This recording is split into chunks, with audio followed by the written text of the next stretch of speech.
getting kind of bright. Yeah. Might put these on for a sec. Okay. Okay, you've got a very diverse group of musicians playing with you, Mick. Wait for the ferry. Yeah. You've got a very diverse group of musicians. Yeah. Did you handpick them yourself? Well, I don't think anyone else is going to pick them for me. Yeah. A lot of the guys I knew them in and out of London or New York.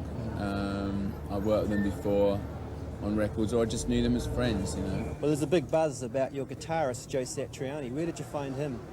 Joe's actually originally from New York, and he's moved to San Francisco. And I mean, I knew about him from his records, and actually he was a teacher. You know, he's a guitar teacher, and he taught people like Steve Vai, who's a good player and so on. I knew about his reputation. I hadn't actually met him, and I went to see him playing this club gig in New York. And, went out and did a couple of blues songs and so on. I got on well with him straight away, you know. Simon, the drummer, is a real well-known drummer in England. He's like one of the most famous, I suppose, drummers in England. Without wanting to insult your fellow Rolling Stones, is it good to be playing with such a group of hot young musicians? Yeah, I mean, the Stones is a great band, but, you know, that it's good fun to play with these guys as well. When we toured Japan earlier this year, we did a lot of rehearsing, but we only did like 10 gigs or something. So on this tour, we've got to the point where we're more like a real band. And I think after, we've done like 30 shows now, and we've spent the best part of this year together. Yeah. So we feel pretty close now.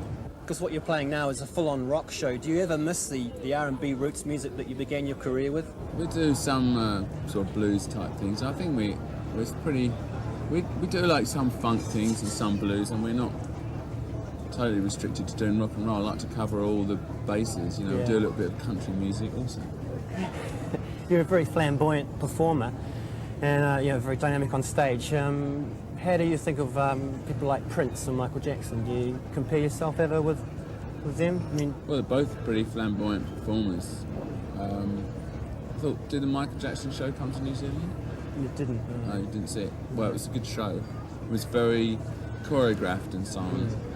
The Prince show, which I also don't think has come, is more gritty. Yeah. And more sort of more sweat, something. Of course, you've worked with Michael Jackson on State of Shock. What's he really like? He's a pretty straight-head guy. I mean, he's a little bit out there. Yeah, because the position you're in, you could quite easily be a victim of the press. An extreme example of that is Albert Goldman's book about John Lennon. Have you read that at all? No, I read little bits of it, which were in newspapers in England, which were extracted. I love bits, which are written by lawyers, like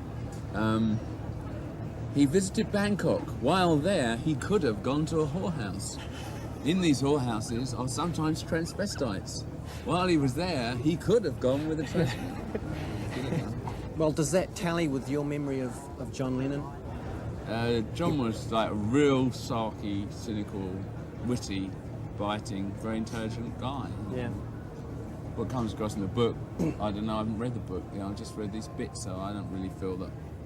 I just think that, what's he called, Goldman? Albert Goldman. Albert Goldman. First of all, he's out to make a buck. Yeah. And secondly, he writes biographies of people that can't answer back. If John Lennon had been around, I don't think Mr. Goldman would still be around. Do you ever worry that somebody might do the same to you, When I'm dead, you mean? Well, dead, even when you're alive. No, when they're alive. No, they don't dare do it when you're alive because they haven't got the nerve. What about yourself? Will you ever perhaps write a book about it all one day? I'm not really interested in straight autobiography. I think autobiographies you can write in another way, either in a novel form or there's lots of forms to write autobiography. One of the trends right now in music in this part of the world is these things called tribute bands. Have you heard of them? Like there's a group called the Rolling Clones. Yeah, there's quite a few, right? I found one in Sydney also. Did you go and see them? No, I didn't. What do you think of that? It must be a bit weird having people pretending to be Mick Jagger. You know? Yeah, it's most peculiar. And yeah, that's happening quite a lot. So, I mean, I don't know why people don't want to be a bit more original. I suppose you're supposed to take it as a compliment.